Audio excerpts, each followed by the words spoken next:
Cease fire के बाद border पर कैसे हैं हालात? गोली का जवाब गोला से देने की तैयारी। भारत पाकिस्तान के बीच किन मुद्दों पर होगी बात? भारत पाकिस्तान के बीच चले कड़े संघर्ष के बाद अब बॉर्डर पर शांति का माहौल है। भारत ने 4 दिनों में ही पाकिस्तान को बैकफुट पर ला दिया। भारतीय सेना की जांबाजी के आगे पाकिस्तान घुटनों पर आ गया और गिड़गिड़ाने को मजबूर हो गया, जिसके बाद दोनों देशों ने संघर्ष विराम पर सहमति जताई। भारत और पाकिस्तान के बीच बीते दिनों चले तनाव के बाद सोमवार सुबह भारतीय सेना ने स्थिति पर बयान जारी किया। सेना के मुताबिक जम्मू कश्मीर और अंतर्राष्ट्रीय सीमा से सटे इलाकों में बीती रात शांति बनी रही और किसी भी तरह की हिंसक घटना की कोई सूचना नहीं मिली। न ही कोई ड्रोन एक्टिविटी और गोलीबारी की घटना सामने आई है। ये हाल के दिनों की ऐसी पहली रात थी जो पूरी तरह शांत थी। राजस्थान, पंजाब और जम्मू कश्मीर के सीमावर्ती इलाकों में 11 मई से हालात सामान्य होने लगे हैं। बाजार खुलने लगे हैं और लोग सामान्य गतिविधियों में लौट रहे हैं। हालांकि राजस्थान के बीकानेर, जैसलमेर, बाड़मेर और श्रीगंगानगर जिलों में स्कूल, कॉलेज एहतियातन तौर पर बंद रखे गए हैं। इन इलाकों में रविवार रात ब्लैकआउट किया गया था, लेकिन आज सुबह सड़कों पर चहल पहल देखी गई। जम्मू कश्मीर के वे इलाके जो कुछ दिन पहले तक डर के साये में थे, वहां अब हालात बदले हैं और स्थिति सामान्य हो गई है। जम्मू कश्मीर के अखनूर सेक्टर में भी हालात सामान्य नजर आ रहे हैं। जम्मू में भी तनाव शुरू होने से पहले जैसी दिनचर्या अब वापस लौटती दिखाई दे रही है। जम्मू और कश्मीर के उधमपुर में पिछले कुछ दिनों से बिजली गुल रहने के बाद अब स्थिति सामान्य हो गई है। एक निवासी ने बताया कि यह स्थिति पूरी तरह से सामान्य और शांतिपूर्ण है।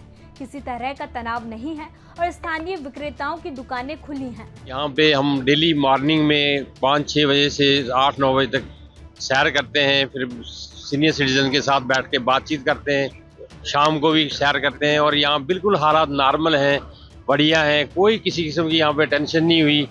व्यापार वाले भी सब दुकानें खुली हैं, हालात बढ़िया से रहे। एडमिनिस्ट्रेशन का भी अच्छा रोल रहा, कोई पैनिक क्रिएट नहीं हुई। लोगों ने अच्छे तरीके से जो भी छोटी मोटी घटनाएं हुई तो गवर्नमेंट ने उसका आर्मी ने बड़े अच्छे तरीके से रिस्पॉन्ड किया उसको। तो हमें बड़ा प्राउड है अपनी आर्मी पे और अपने एडमिनिस्ट्रेशन पे, और यहाँ के मीडिया ने बड़ा अच्छा रोल प्ले किया। उन्होंने कहीं भी कोई वारदात या फेक न्यूज़ नहीं चलाई। तो हमें बड़ी फख्र है अपने देश पे, अपने लोगों पे, अपने मीडिया बंधु पे, और सबको मैं कहूँगा कि अपना जैसे रूटीन थी हमारी वैसे ही रही।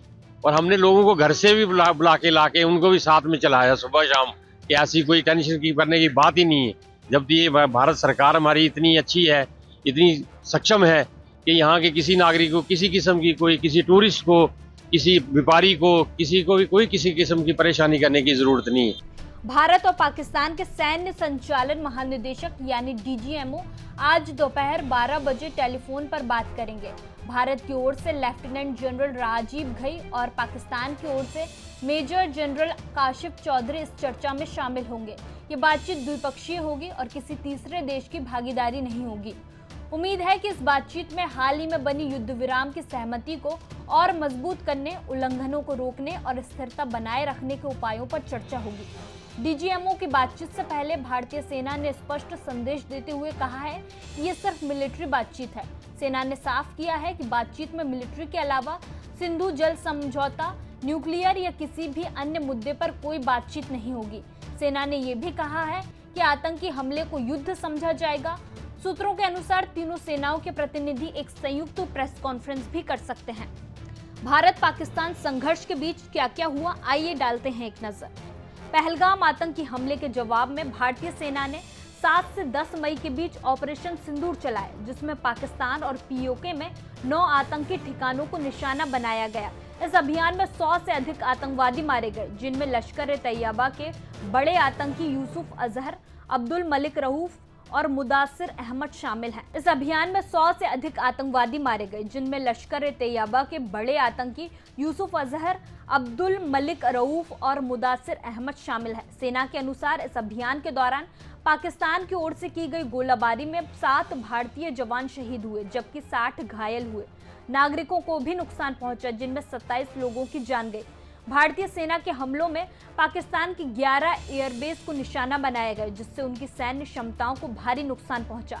हालांकि संघर्ष विराम समझौते पर सहमति बनने के बावजूद सीमा पर उल्लंघनों की घटनाएं जारी रहीं। समझौते के बाद जम्मू कश्मीर में भारी गोलाबारी और ड्रोन गतिविधियों की रिपोर्ट सामने आई, जिनका भारतीय सेना ने तत्काल और सटीक जवाब दिया। सेना ने इसे उचित और पर्याप्त कार्रवाई बताया है।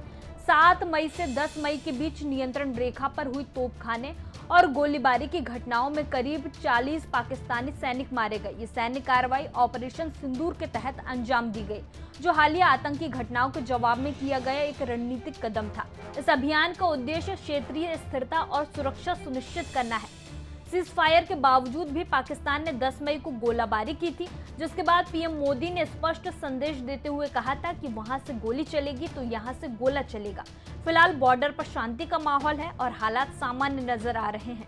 अब देखना होगा कि दोनों देशों की बातचीत का क्या नतीजा निकलता है।